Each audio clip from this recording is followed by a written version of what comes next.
Hello, everyone, and welcome. I'm Aretha Lafayette, Program Manager for Research Education Program Development and Outreach in the Office of Research and Innovation, and I am your host and MC for the final installment in the Research Security Series, Managing Research Guests. Allow me to introduce today's amazing presenters. First up is Connor Wakeman. Connor serves as the Director for Ethics and International Research at the University of Texas at Dallas. In this role, Connor leads key institutional compliance programs covering conflicts of interest and commitment, export and research data compliance, visiting scholars, and academic research security. Connor joined the Office of Research at UT Dallas in 2011 as a research compliance coordinator and has served in progressive leadership roles for the institution's research integrity program over the past 12 years. Also presenting today is Vangeline Garcia. Vangeline currently serves as the Assistant Director of Research Security within the Office of Research and Innovation. Prior to this position, Vangeline assisted researchers by providing comprehensive data management services and consultation. Connor will take the stage first. Connor, the virtual floor is yours. Thank you, Aretha, for that introduction, and thank you everyone for joining us here today.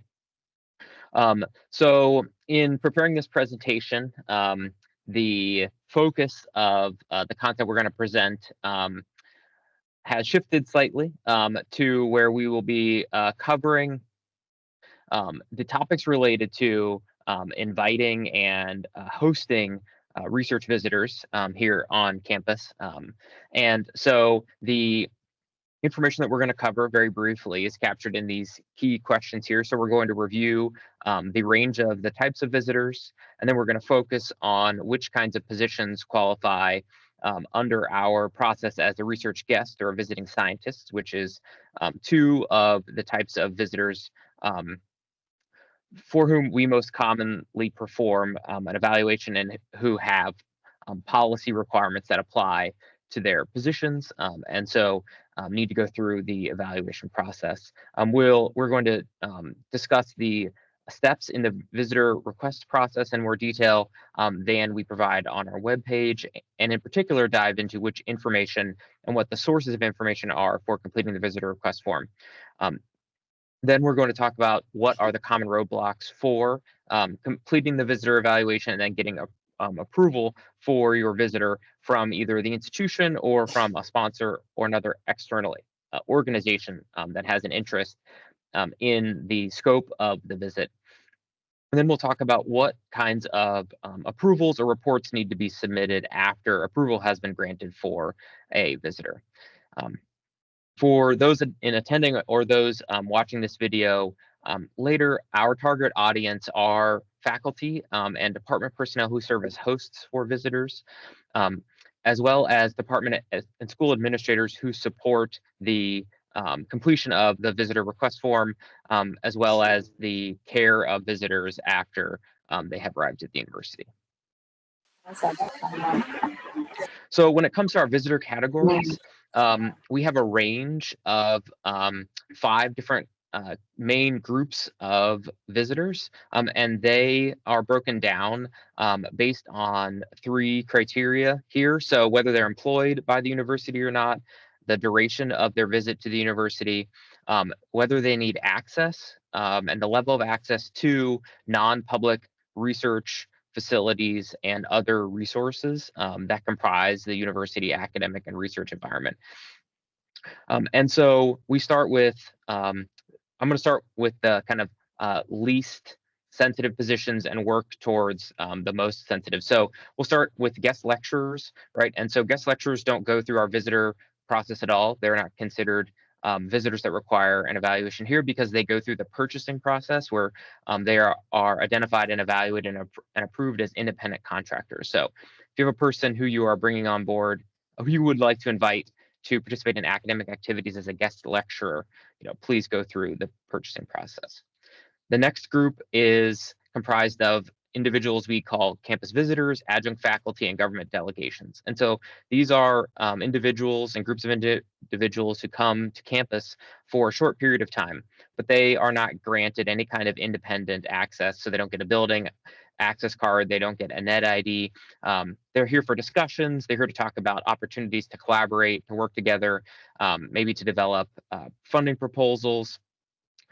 But again, they are not engaging in ongoing research activities that we see with the next three types of individuals who, or next three types of guests who we'll be talking about. So the next group are students. And so we have a variety of undergraduate, graduate, undergraduate and graduate student interns, as well as exchange students who come to UTD for a year or 2 years. They enroll in classes. Most commonly, they come through an institutional exchange program that is approved between the two organizations. And so their time at UTD is approved and managed through the International Center. And they are not really here to specifically engage in research activities, and particularly funded research activities. There may be research activities related to their academic programs, but research is not the primary reason for which they are coming to campus. So then that brings us to the last two groups. And so these are the two groups that are really the focus of our visitor request form process. So the first group are people who will be employed by the university.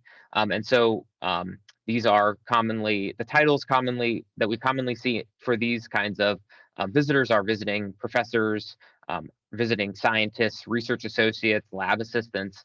And so these people will have ongoing hands-on access to UTD research facilities and resources, and they will be on campus for an extended period of time. But because they will be employed by the university, they go through HR's process, and they take compliance training, and they show up in our other research, operational, and administrative processes by virtue of being an employee. And so the due diligence that's required prior to hiring them and bring them onto campus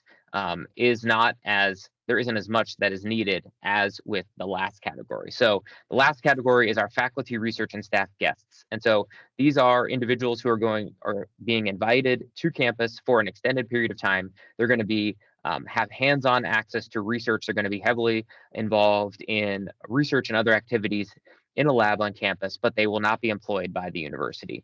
And so this is the group that will be that will be the focus of the rest of this presentation, and the group that generally our team spends the most time evaluating and requires the most due diligence before they can be formally invited and granted access to institutional resources. So now to talk about the process of initiating and completing a visitor request, I'm going to hand things over to Evangeline. Thank you so much, Connor. So as Connor mentioned, one of the first steps before initiating the visitor request is identifying the visitor type. So once you've identified the visitor type and it's clear that you're going to need to submit a visitor request form, you do just that. So the next step in the process is to submit a visitor request form. This form will collect basic information such as the visitor's home institution, their employment status, etc. And this form is completed through a REDCap form that we have. So you'll access a link and submit the initial visitor request this way.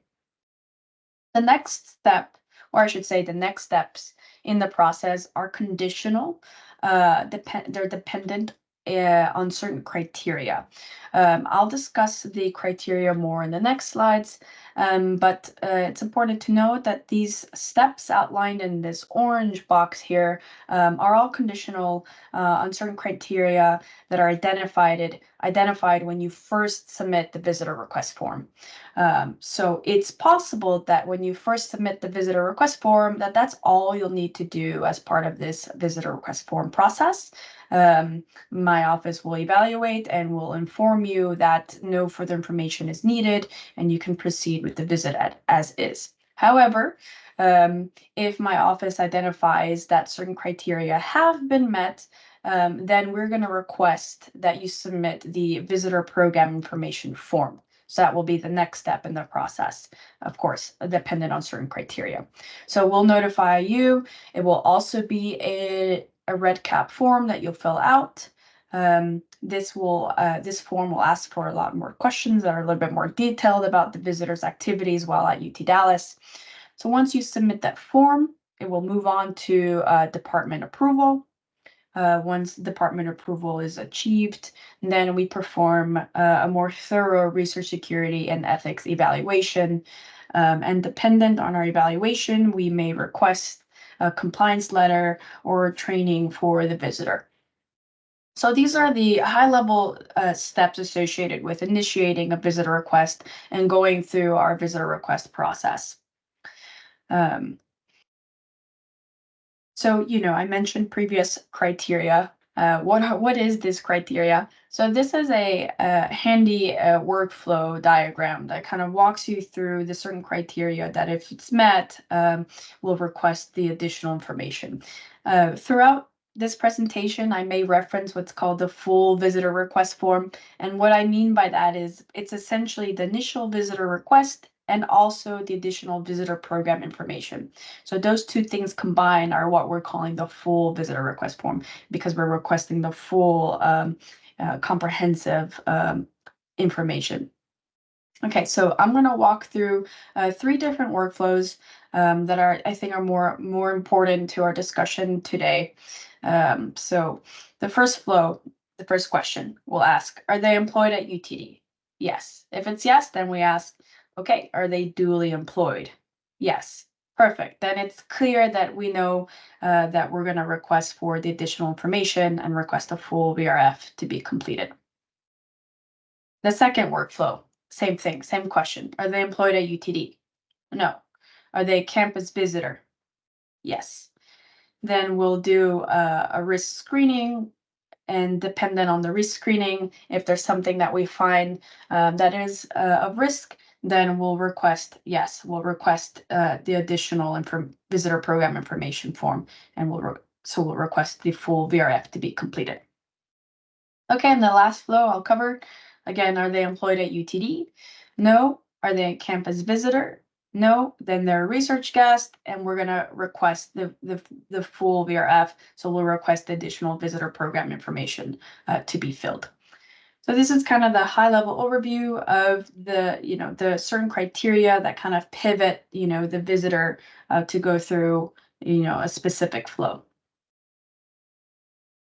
And so let's say that you find yourself needing to have to complete the visitor program information form. What are we looking for in this form? So it can be broken up into 2 categories: research security and conflict of interest. So from the research security perspective, the information that we're looking for is essentially what will the visitor be doing while they're at UT Dallas? Where will they be working? What will they be working on? What labs will they have access to? What data will they have access to? What digital spaces will they have access to? What is the extent of their research engagement? Are they going to participate in any funding projects? Are they going to publish? Are they going to develop IP or develop something?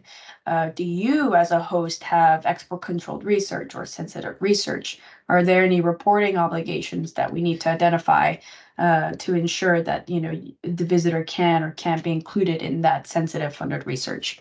So it's these kinds of questions that really inform our research security evaluation. And the more detailed and thorough you are when you fill out this form, the quicker and more efficient our evaluation can occur.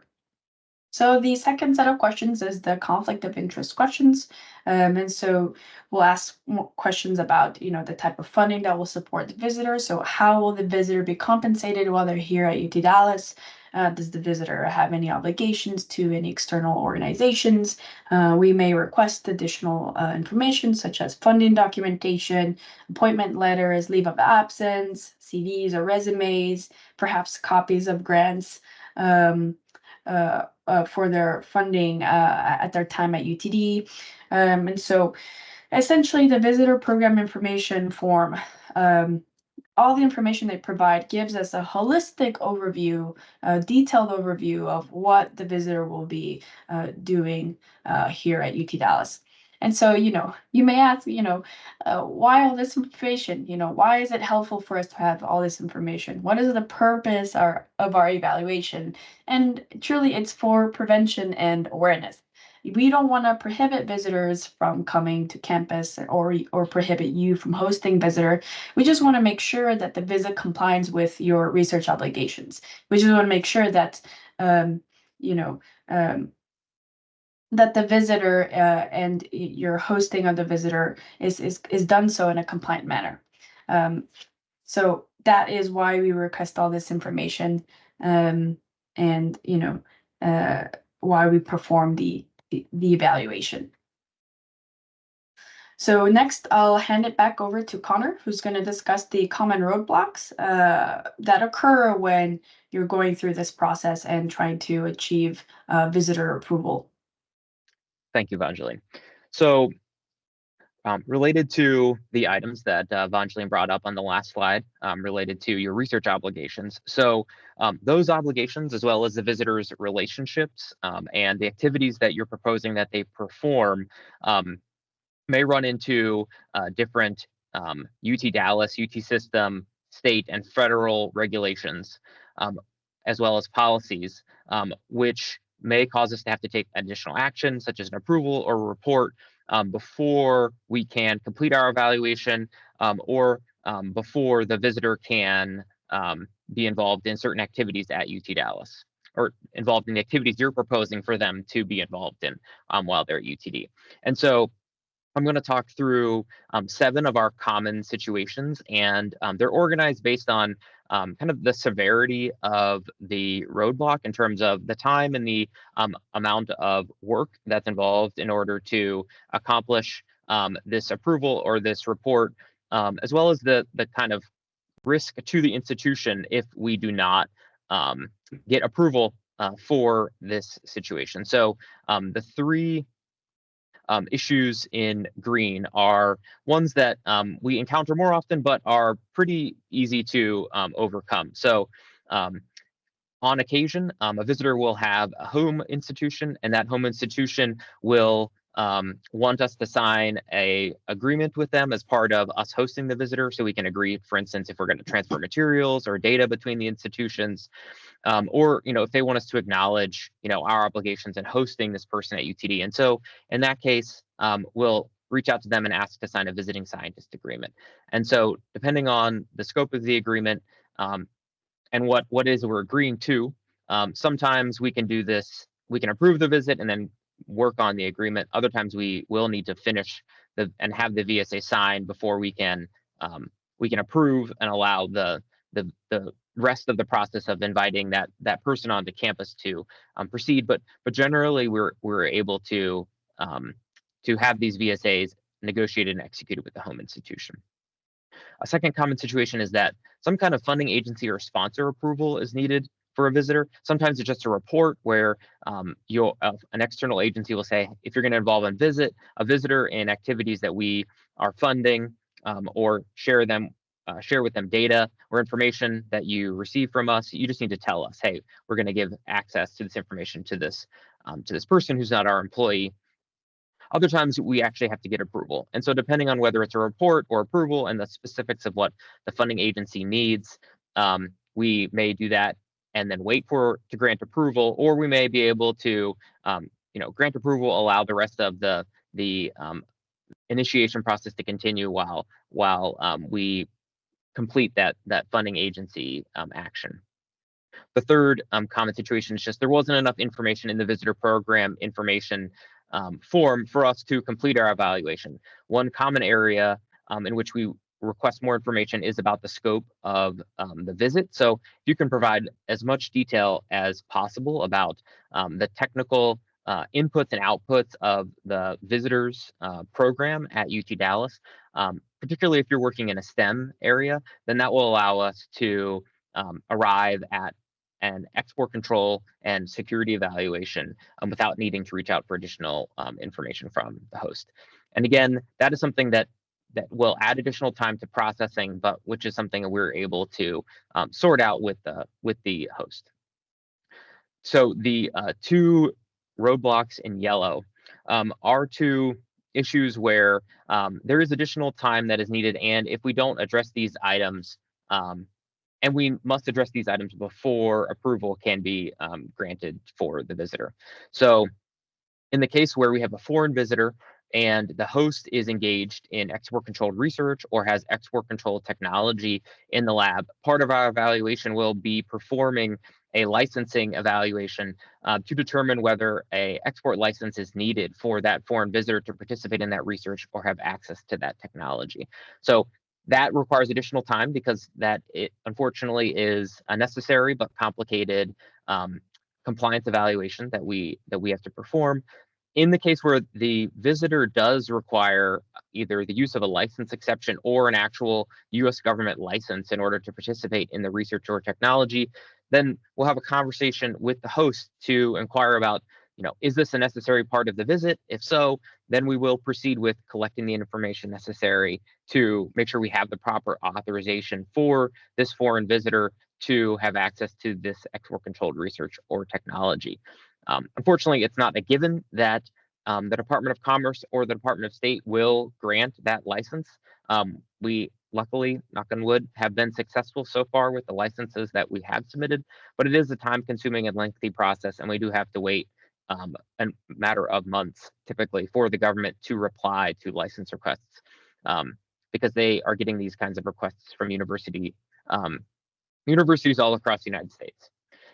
So that is the second common roadblock in this area is if there is a conflict of interest between the visitor's activities at the university and their home institution, or the host and the visitor's home institution. And so what we're talking about here is a financial conflict of interest where the visitor is supported by salary or funding from their home institution, and then there is some kind of connection between the home institution and their research activities at the university, such as that their home institution, in addition to paying for their time here, is also funding research in the host's lab at the university.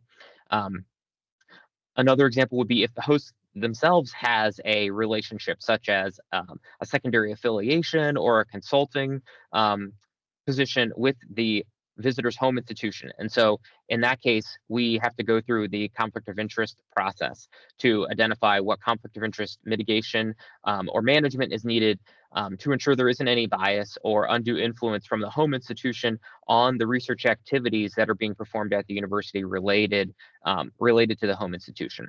So some common scenarios would be, for instance, finding a host who doesn't have a conflict of interest to serve as the visitor's host,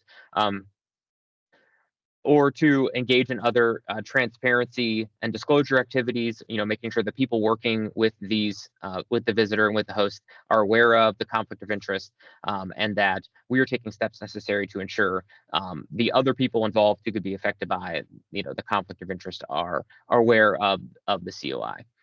This is a common situation also in which we will use visiting scientists agreements to have an agreement with the home institution about things like intellectual property ownership, data use, publications, and other items that would be affected by the conflict of interest. The last group of common roadblocks are the most serious and the ones that tend that really will put a limitation or restriction on the research activities that this visitor would be able to perform. So those two groups fall mostly on UTD hosts who have federally funded research activities or export controlled research or technology in their lab. But the second, a visitor who has an affiliation with a sanctioned or debarred organization, that is a generally applicable restriction. So the first topic, a visitor who participates in a malign foreign government talent recruitment program, is something that is a conflict of interest restriction, and it relates primarily to federally funded research. But if a host who wanted to invite someone who was part of a foreign talent recruitment program and that host did not have federally funded research, we would need to make sure that this visitor throughout the life cycle of the visit did not become involved in federally funded research, because there is a general prohibition on the participation of researchers who are participating in these kinds of programs from participating in federally funded research. So a violation of that federal prohibition would put a lot of UT Dallas funding at risk. So we have to be very careful about situations in which a visitor has that kind of relationship. If you have a question about, okay, what is this kind of recruitment program, we have information on our webpage that I can point you to, and we're happy to discuss, what that would look like.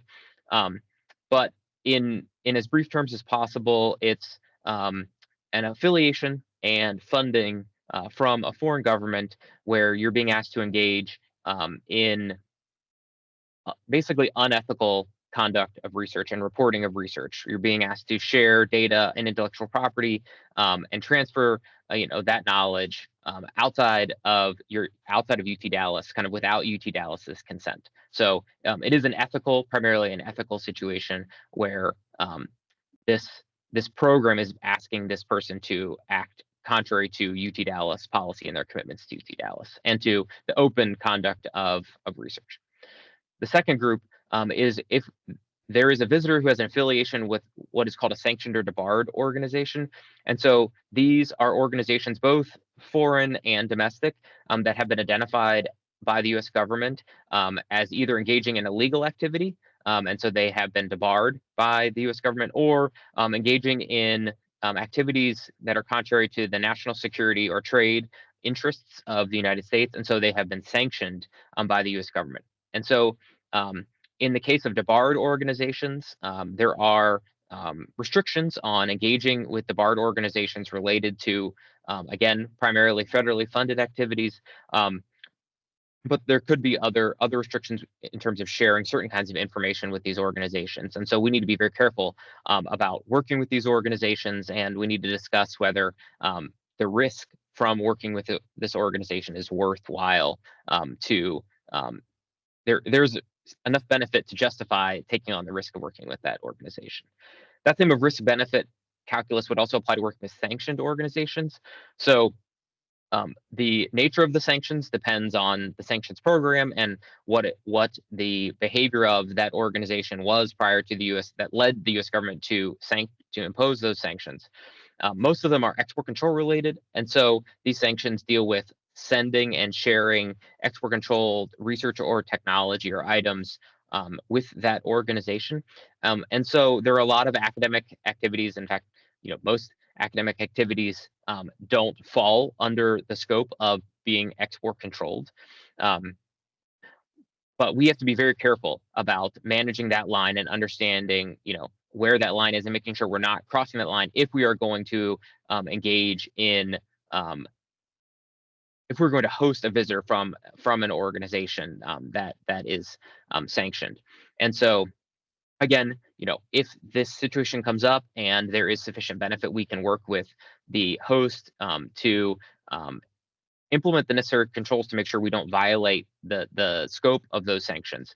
But it is something that requires a lot of extra effort from the host and from the department to maintain those restrictions and limitations on the visit to make sure that we are complying with the sanctions requirements. So both of these red level roadblocks are ones where we will have a direct conversation. We'll have a direct conversation with the host about all of these, but in particular about these last two, just to make sure you understand what is the regulations here that we're running up against, what the risks are, and that they are the benefit from this visit is enough to justify going forward and accepting the risk from engaging with a visitor with these kinds of relationships. Okay, I think that covers that. So the next topic is, all right, we have gotten through the visitor request, visitor program information, especially for research guests. Any roadblocks that were found have been resolved, and your visitor is here at the university and they've been approved. So after the person is here and they're working in your lab, what are the post-approval reporting and situations, as well as situations in which we might have to get approval from an external agency or from another office within UTD under a policy for something that happens or changes during the visit. So I've broken this up into two different groups. We have things, reports that are required because there are significant changes to the visitor's relationship or activities, as well as if there is a activity that the visitor is requesting to engage in, where we would need to, you need to make a report before doing that thing. So in terms of significant changes to the visitor's relationship or activities, if there is a change in the visitor host or the visitor's department to where either there is a new host that's being assigned to the visitor within the same department, or the visitor is changing departments and so hosts altogether, that should be reported to our office through the submission of a new visitor request form so that we can go through, we can revisit the evaluation, and we can make sure whether a new visitor program information form is required, or if there is any further changes to the evaluation or to the any other approvals that are needed related to what the new scope of the visit or related to the activities that are going on in the new host's lab. The second significant change is related but to this, but can also occur without a change in host. And so that is if there is a material change in the visitor's UT activities. And so this would be something like if they are being assigned to a new externally funded project that was not part of the original visitor program information, or if they're being given access to new intellectual property or proprietary data that again was not part of the original visitor request. So we, as Vangeline mentioned, we are asking for a new for these items to be reported so that we can make sure that any necessary approvals are being obtained, or any necessary consent is obtained from the visitor prior to giving them access to these projects or this intellectual property or this proprietary data, so that both the visitor and the host can understand what their obligations are by participating in this this research endeavor. And then the last significant change is if there is a change in the visitor's funding, such as they transition from being funded by the university to being self-funded, or if they switch, they have a new external affiliation, and that affiliation is now paying for their time at the university. So these changes can affect the obligations that the visitors have to external organizations, which can create new or different conflict of interest situations, or may require a new visiting scientist agreement with that home institution. So these kinds of changes need to be reported so that the visitor evaluation and the related paperwork and approvals can be reviewed to make sure that everything still complies with university funding agency policies and rules. In terms of the kinds of things that visitors might request, which would require a policy evaluation before those things could be accomplished, there are three primary activities. So if you have a visitor and they want to transfer data that they generated or they contributed to the generation of at UT Dallas or their home institution, we should execute a data use or data transfer agreement before sending that data with the visitor or to someone else at that home institution, to make sure that if there is any obligations that need to be communicated to the new institution in that agreement, that's included, and also just to communicate if there's any conditions on publication or destruction or any other kind of data management requirements, and make sure those are communicated to the home institution. A second situation relates to data, so intellectual property, right? So if the visitor is part of generating intellectual property at the university, and if they have a home institution, then any consideration of where they should assign their intellectual property rights would need to be discussed with the University Office of Technology Commercialization, prior to signing any kind of form assigning, disclosing or assigning those intellectual property rights, to make sure that to get feedback from OTC about what is the proper assignment of and ownership of those intellectual property rights. And then the third situation is if you have a visitor and they have a home institution and they want to use UTD facilities directly for the benefit of that home institution. So probably the best example is if you have a visitor and they're from a local company and that local company wants to make use of a university facility and have our visitor, who is their employee, use this equipment or this facility on behalf of the company in their role as a company employee. Then that is different from their visit to the university. And so we need to have a facilities use agreement, or we need to have that UTD facility use be part of like a sponsored research agreement or a collaborative research agreement, where if there is compensation that is due to the university from the use of this equipment for the benefit of the company, or if there's any compliance requirements, training requirements, anything that needs to be passed along to the company which would normally be accomplished through a facilities use agreement or other kind of agreement, that those are imposed on the situation and those processes are followed. And I mentioned this because, by virtue of being a visitor, they would have building access, they would have a net ID, they would be able to be granted access and use into this equipment or this facility by virtue of their visitor access. But if that access is not related to the visit, it's not helping to perform their university research responsibilities or contribute to the project that they're working on as part of their visit, then that is that would need to be treated differently than need to be treated as a company, as an external use.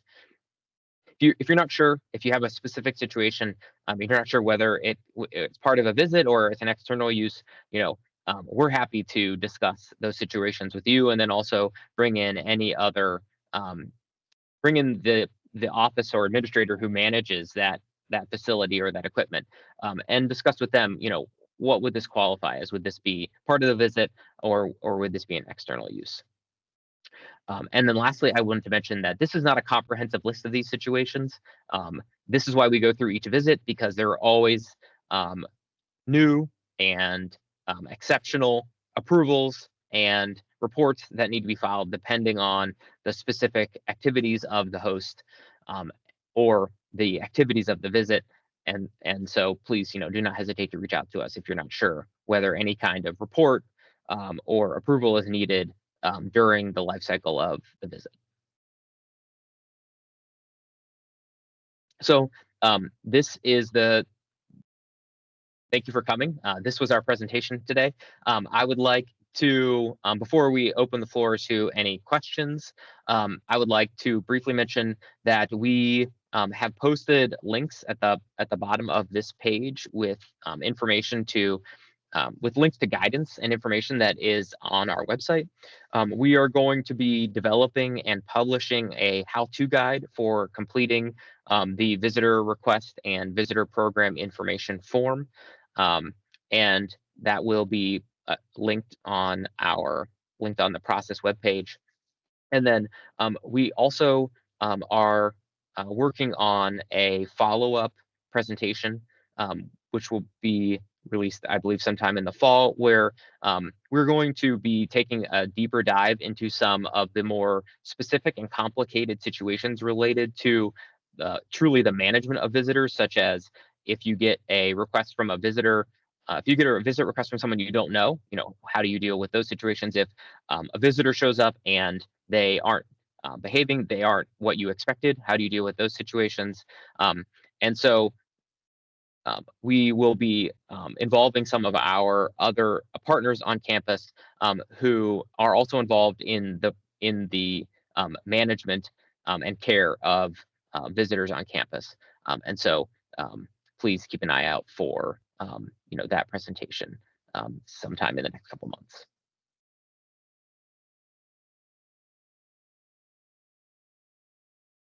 Awesome. I was waiting to see if we had a question there. I think it was just a nice compliment from Lucian. Thank you very much. And thank you, Connor and Evangeline, for pulling together this valuable information for us. We appreciate you, audience, as well, for joining us.